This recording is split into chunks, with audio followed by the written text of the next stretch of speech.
इसी तरह से जो हसद करने वाले थे नूर के, उन्होंने कहा कि ये लड़की कस्टमर्स को नेगेटिव तरीके से डील करती है, ये अपना पर्सनल नंबर तक भी जो है ना देती है। हालांकि नूर सिर्फ इन कस्टमर्स को नंबर देती थी जिन्होंने खुद कहा होता था कि अगर कोई ऑफ़र लगी तो हमें बता देना। एक दिन एक खातून आई, नूर ने उसे आम सी डीलिंग की, लेकिन बातों बातों में पता चला कि वो 9th क्लास की तालबा की माँ है और बच्ची पढ़ाई में बहुत परेशान है। नूर ने फ़ौरन कहा, परेशान ना हो, मैं उसे स्पेशल तरीके से समझाऊंगी। माँ चुप रही लेकिन गौर से नोट करती रही नूर की बातें। जब उनकी बेटी को समझा रही थी कि तुम ये नोट्स कर लेना, तुम्हारी तैयारी अच्छी हो जाएगी।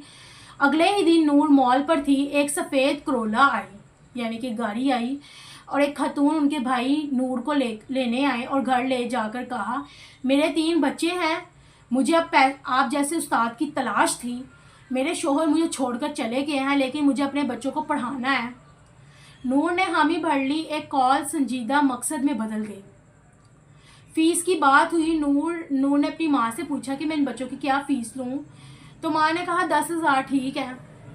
लेकिन जब नूर ने अपने मॉल के सुपरवाइजर से पूछा तो उसने कहा 20,000 मांगो, अगर बहस करें तो 15,000 पे जो है ना डन कर लेना। नूर ने हिम्मत की और जब 20,000 मांगी तो बहस करने के बाद 18,000 पर बात तय हो गई। अब नूर की आमदनी बन चुकी थी 25,000 मॉल से, 18,000 ट्यूशन से, 43,000 रोहाना महाना, यानी कि 43,000 वो महीने का कमाने लगी। एक वक्त था कि 3,000 कमाकर खुद को गुलाम महसूस करती थी और अब वो इज्जत से खुददारी से कमाती थी। जैसे ही ट्यूशन के दिन शुरू हुए, बच्चे नूर को लेने ड्राइवर और कार का रास्ता, यानी कि ड्राइवर के साथ लेने के लिए आते।